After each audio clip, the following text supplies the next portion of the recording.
ములుగు జిల్లా మేడారం ఆలయ పునర్నిర్మాణ పనులు పరిశీలించారు మంత్రులు పొంగులేటి శ్రీనివాసరెడ్డి, సీతక్క, అడ్లూరి లక్ష్మణ్. పనుల పురోగతిని అధికారులను అడిగి తెలుసుకున్నారు. వీలైనంత త్వరగా వర్క్స్ పూర్తి చేయాలని ఆదేశించారు.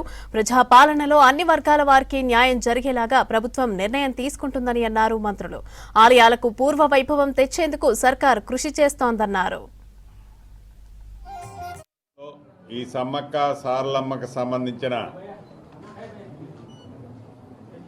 అభివృద్ధితో పాటు ఒక 200 సంవత్సరాల వరకు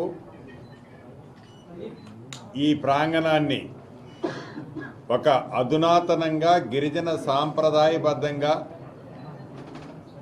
అభివృద్ధి చేయాలని రాష్ట్ర ప్రభుత్వం గౌరవ ముఖ్యమంత్రి గారి సూచనలతో ఈ కార్యక్రమాన్ని చేపట్టి వడివడిగా ఒక 25 రోజుల క్రితం మొదలెట్టి ఈ కార్యక్రమాలు ఇక్కడ జరుగుతున్నాయి.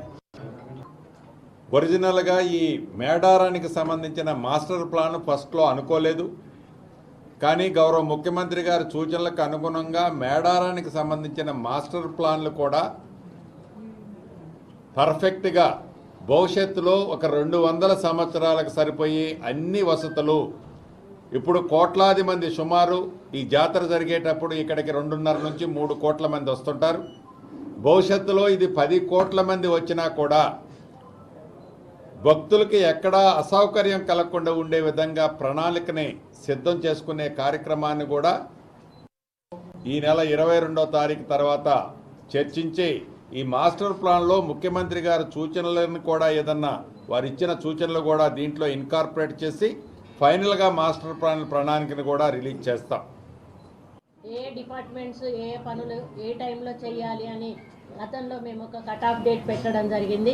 ఈరోజు రివ్యూలో ఆ కట్ ఆఫ్ డేట్ వరకు కూడా పనులు అయ్యాయా లేవా, ఇంకా ముందు చేయాల్సిన పనులు ఏంటి, మరి ఏ టైం వరకు చేయాలి, మళ్ళీ మేము ఏ రోజు విజిట్కి వస్తాము, మళ్ళీ ఈ ఏదైతే డిపిఆర్ ఉందో ఆ సీఎం గారి ముందు పెట్టి మళ్ళీ వారి దగ్గర ఏమన్నా సలహాలు సూచనలు ఉంటే మార్పులు చేర్పులు ఉంటే కూడా ముందే తీసుకొని కన్స్ట్రక్షన్కు ముందే అవి కూడా అమలు చేసే దిశగా మరి ముందుకు వెళ్ళాలని ఈరోజు మీటింగ్లో నిర్ణయం తీసుకోవడం జరిగింది.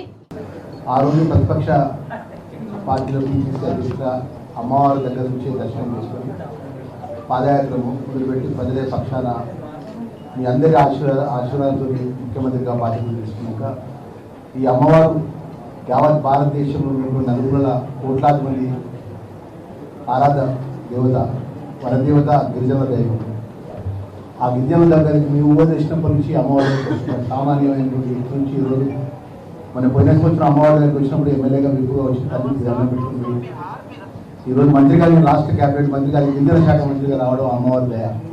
జాతర నాటికి ఈసారి ఏంటంటే మేము కొన్ని సంవత్సరాలు కొన్ని తరాలు ఉండే యొక్క జాతర ప్రాంగణం యొక్క పునరుద్ధరణ పనులు సేమ్ టైంలో ఈసారి జాతర కూడా ఉండడంతో ఆ జాతర కూడా ముందస్తుగా జనవరి 28 నుంచి 31 వరకు రావడంతో ఇంకా అధికారులు కానీ ఇక్కడ మేము కానీ రెగ్యులర్గా మీటింగ్స్ పెట్టుకొని ఈ పనులను కంప్లీట్ చేయాలన్నటువంటి చిత్తశుద్ధితోటి బాధ్యతతోటి పనిచేస్తూ ఉన్నాం.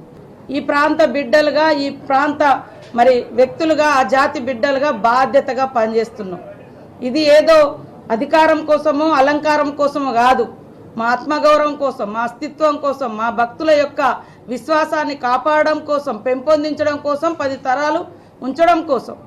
కాబట్టి ఖచ్చితంగా అన్నట్టుగా సీనన్న అన్నట్టుగా మరొక వారం రోజుల్లో షేప్ వస్తుంది. కొంతమంది వచ్చి ఇక్కడ బొందలు తీసిర్రు, ఇక్కడ అంతా ఎడారి వేసిర్రు, ఇంకేదేదో వాగుతున్నారు. అవన్నీ వీడియోలు అట్లా దాచిపెట్టుకోండి. ఓ 10 రోజులు నెల రోజుల తర్వాత అప్పుడు ఏముంటుందో అప్పుడు చూడండి. కాబట్టి దేవుని దగ్గర రాజకీయాలు వద్దు, దేవుని దగ్గర తప్పుడు ప్రచారాలు వద్దు. నేను చెప్తున్నా కదా, సమ్మక్క సారలమ్మ చాలా పవర్ఫుల్, ప్రకృతి దేవతలు. మరి కొంగు బంగారంలా అక్కడ ఒక విగ్రహం లేదు, లేదా బంగారం లేదు, బంగారు ప్రతిమలు లేవు, కానీ ఇన్ని కోట్ల మంది భక్తులు వస్తున్నారంటేనే ఆ భక్తుల యొక్క విశ్వాసం, నమ్మకం పెరగడానికి కారణం వాళ్ళు కోరుకున్న కోరికలు ఆ తల్లులు తీరుస్తున్నారు.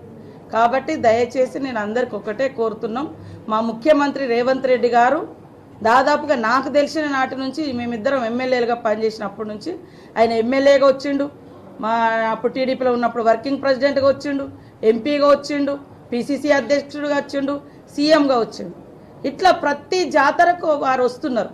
ఆ బంధం భావోద్వేగంతో వారు ఈ జాతరలో ఏదైనా భక్తులకు మంచి చేయాలి, ఆదివాసీల అస్తిత్వానికి ప్రతీకగా సమ్మక్క సారలం ఉంది, వాళ్ళ అస్తిత్వాన్ని ఇక్కడ కాపాడాలి, భక్తుల యొక్క నమ్మకాన్ని పెంపొందించాలనే ఉద్దేశంతో చేస్తున్నాం తప్ప బయట వాళ్ళు వాగుతున్నట్టుగా ఎలాంటి డిస్టర్బెన్స్ కానీ ఎలాంటి చిల్లర వ్యవస్థ కానీ ఇక్కడ లేదు.